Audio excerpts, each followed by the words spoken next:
Hi, I'm Lisa Navarre, founder and president of Child Behavior Consulting. We work directly with children and families together, schools and communities, to help children be the best that they can be. We specialize in ADHD.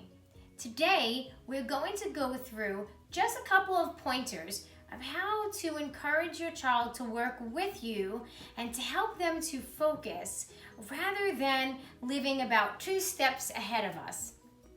And then in later videos, we will be even more specific on strategies. But to get you moving today, we're going to be talking about how we need to become aware of when our children or a child who has ADHD is impulsive or distractible and they want immediate reinforcement for what they want, how they often can push our buttons, and how we need to become aware if we're falling back into the trap of being reactive instead of proactive. Here are 6 basic steps to encourage your child with ADHD to become cooperative with you.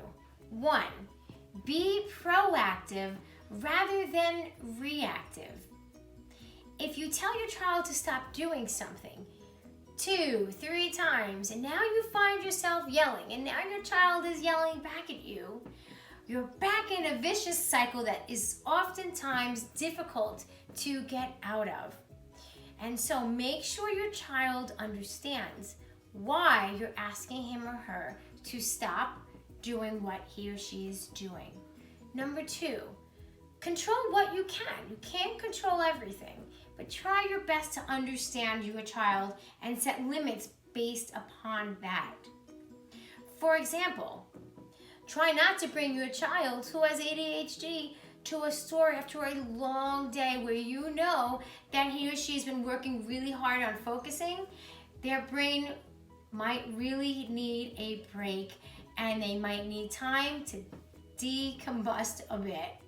And that's important to avoid a downfall and pitfalls in communication. Number 3, put consequences in your child's hands. Oftentimes, we will say, well, now you can't do this, now you can't have that.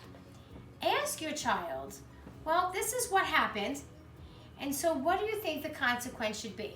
You might have a child who says, well, nothing, I didn't do anything wrong, and where accountability is difficult. But if you have a child who is open to talking about what happened, ask them.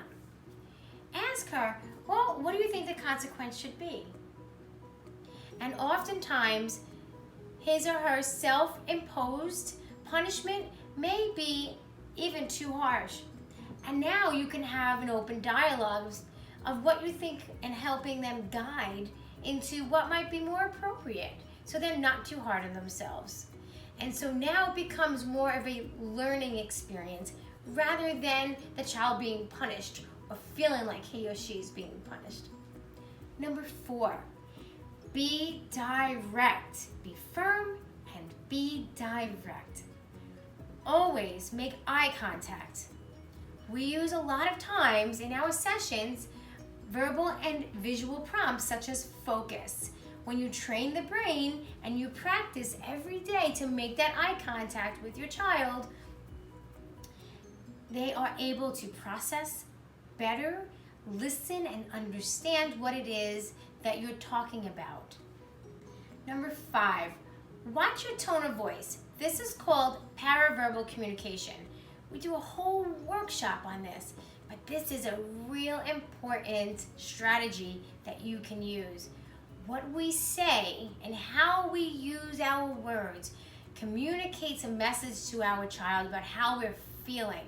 If we're feeling frustrated, they might just react and be frustrated and adversarial back to what we're saying. So another tool that we have is our parent power tool to remind us as adults to take a breath, take a step back, set the limit, and walk away.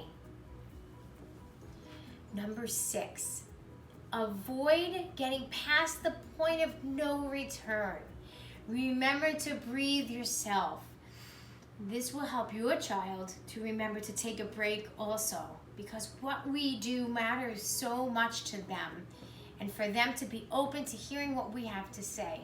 We want to enjoy being parents, and so we hope that these tips are helpful for you. So remember to be direct, watch what you say, remember to bottom line things and be firm and consistent. And also, keep in mind what your child is capable of at the time that you have an expectation. We hope that these tips have been helpful for you today, and we'll see you again real soon. Remember, building the skills from the inside out to let the outside in.